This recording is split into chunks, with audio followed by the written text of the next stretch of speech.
சாய்ராம், நமஸ்காரம்.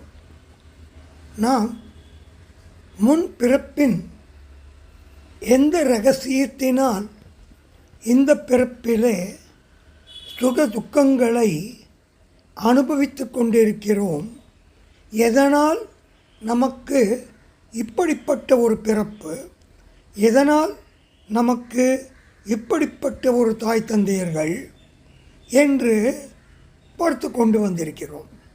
இதன் தொடர்ச்சியாக நேற்றைய பதிவிலே லாபஸ்தானமும் முந்தைய பிறப்பும் என்பதன் தொடர்ச்சியாக பேசிக்கொண்டிருந்தோம்.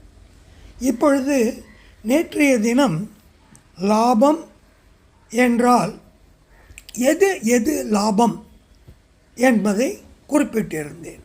அதாவது நாம் பிறந்தது முதல் இறுதி வரை, அதாவது நம்முடைய இறப்பு வரை நமக்கு எதெல்லாம் லாபமாக கருதப்படும் என்று ஆரம்பித்து பேசிக்கொண்டிருந்தோம்.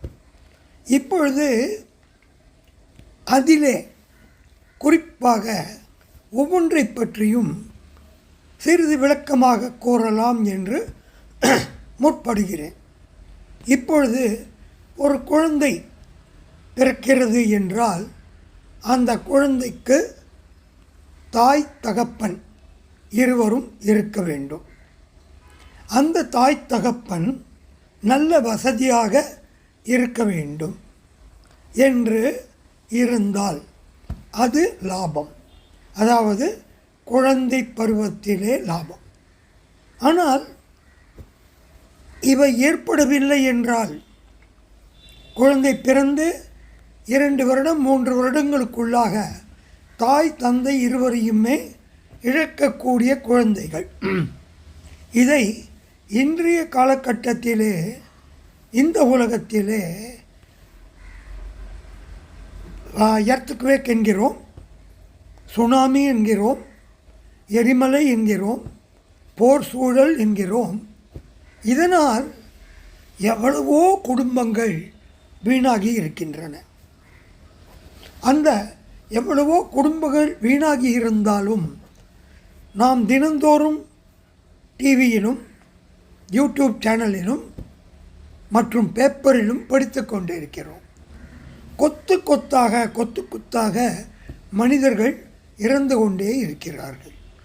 அப்படி இருக்கும்பொழுது அதிலே நாம் இன்னும் மனக்கவலையோடு பார்க்கின்ற ஒரு விஷயம் என்னவென்றால், குழந்தைகளெல்லாம் அனாதைகளாக எதுவுமே கிடைக்காமல் எல்லோரையும் அந்த குடும்பத்தில் இழந்து வாடுகின்றதை பார்க்கின்றோம், கேள்விப்பட்டு கொண்டிருக்கிறோம்.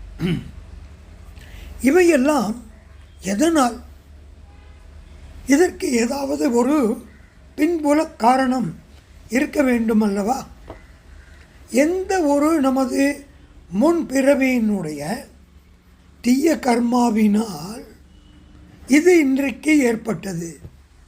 அந்த காரணத்தை நாம் தெரிந்து கொள்வதற்கு நாம் ஏற்கனவே பார்த்தது போல் ஜாதகத்திலே உள்ள 5ஆம் பாவம் நமக்கு உதவி செய்கின்றது.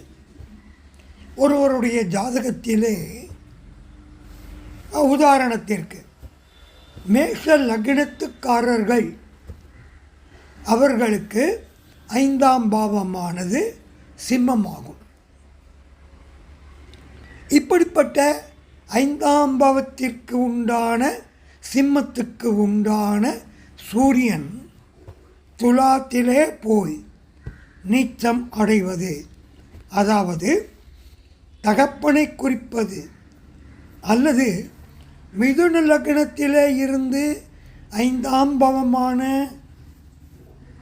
துலா லக்னத்திலே சூரியன் நீச்சமாக அமர்வது. இப்படிப்பட்ட சூழ்நிலையிலே 6ஆம் பாவத்திலே சந்திரனானவன் நீச்சமாக போனால், சூரியனும் நீச்சம் சந்திரனும் நீச்சம் என்று இருந்தால்,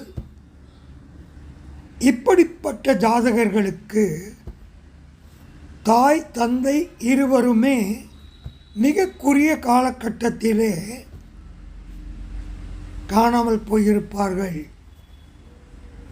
இதனுடைய பின்புலமான காரணம் என்ன என்றால், முன் மனித பிறவியிலே இவர்களுக்கு தாய் தந்தையர் இருந்துமே அவர்களை அனாதை ஆசிரமங்களிலே விடுவது அல்லது அவர்களை மிகவும் துன்புறுத்துவது, அவர்களுக்கு சாப்பாடு போடாமல் பட்டினி போட்டிருப்பது அல்லது அவர்களை அடித்து உதைத்து துன்புறுத்தி இருப்பது அல்லது மனத்தால் சல்லடையாக துளைத்து நோகடித்திருப்பது, இப்படிப்பட்ட பாவ காரியங்களை இது மாதிரியான ஜாதக அமைப்பை கொண்டவர்கள் நிச்சயமாக செய்திருப்பார்கள். அப்படியானால் இதிலிருந்து நாம் எப்படி விடுபடுவது? இதற்கு பரிகாரம்தான் என்ன?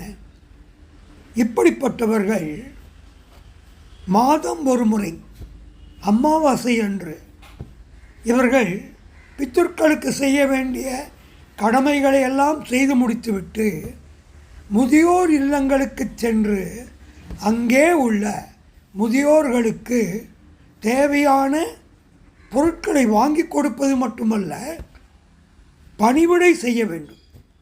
உடலால் பணிவிடை செய்ய வேண்டும். அப்படி செய்து வந்தால் இவர்களுடைய இந்த பிறவியினுடைய அந்த தாக்கமானது குறையும், ஆனால் போகாது.